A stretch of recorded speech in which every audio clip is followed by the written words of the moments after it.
மதம் என்ற போர்வையில் அல்லது கடவுள் என்ற போர்வையில் நாம் எப்படி தொடர்ந்து காயடிக்கப்படுகிறோம் என்பது தொடர்கதையாக இருக்கிறது. வேலை வெட்டி இல்லாத சில பேர் இதையே ஒரு வேலையாக வைத்துக்கொண்டு மக்களை பிளவுபடுத்துவதை எப்படி முழுநேர வேலையாக செய்து கொண்டிருக்கிறார்கள் என்பதையும் பதிவு செய்ய வேண்டும்.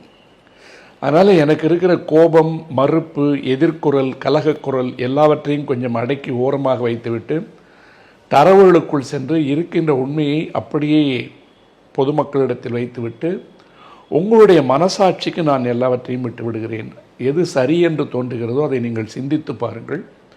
நான் சொல்லுகின்ற தகவல்கள் எல்லாம் இணையத்திலும் மற்ற ஆவணங்களிலும் அல்லது செய்தித்தாட்களிலும் தேடி படித்து கடவுள் என்கின்ற போர்வை எப்படி நமக்கு போர்த்தப்பட்டு, இந்த தர்ம அடின்னு சொல்லுவான் பழைய சென்னை பாஷையில்.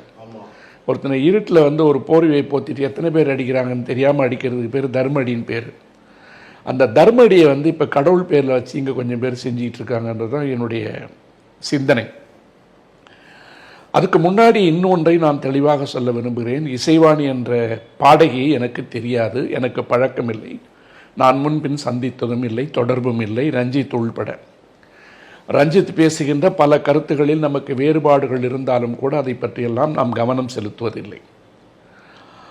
அதே நேரத்தில் அவர்கள் ஒரு குறிப்பிட்ட பிரிவை சார்ந்தவர்களாக இருக்கிறார்கள் என்பதை கருத்தில் கொண்டு அவர்களை எவ்வளவு கீழ்மைப்படுத்த வேண்டும் என்று நினைத்து கொண்டு அந்த நடவடிக்கைகளை மிக கீழான மனிதர்களை வைத்து நிகழ்த்தி கொண்டிருக்கின்ற சில சக்திகள் மதத்தின் போர்வையில், கடவுளின் போர்வையில் பதுங்கி கொண்டிருக்கிறார்கள் என்பது மறுக்க முடியாத உண்மை.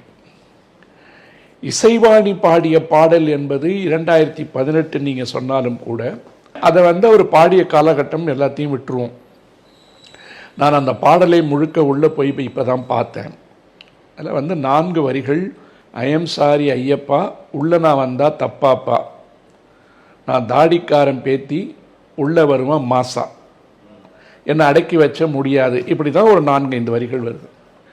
இந்த முதல் பல்லவியை விட்டுட்டு உள்ள சரணம், 2வது சரணம் எல்லாம் போய் பார்த்தீங்கன்னா முழுக்க முழுக்க அந்த பாடல் பெண்ணுரிமைகளை பற்றி பேசுகின்ற ஒரு பாடலாக இருக்கிறது. நான் ஜீன்ஸ் போட்டால் என்ன அப்படிலாம் வருது, நான் ஜீன்ஸ் போடுவேன், பொட்டு வைப்பேன், நான் என்ன படிக்கிறேன் நீ முடிவு பண்ணுவியா, நான் யாரை கல்யாணம் பண்ண நீ முடிவு பண்ணிப்பியா, இதை போன்ற கருத்துக்களை எல்லாம் மிக புரட்சிகரமான இயக்குனர் பாலச்சந்தர் போன்றவர்களே பல படங்களில் சொன்ன கருத்தை தான் அவள் ஒரு தொடர்கதை, அரங்கேற்றம், அபூர்வ ராகங்கள், அவர்கள் என்று பல இடங்களில் பேசியவற்றை எல்லாம் தொகுத்து ஒரு பாடலாக வந்திருக்கிறது என்று கூட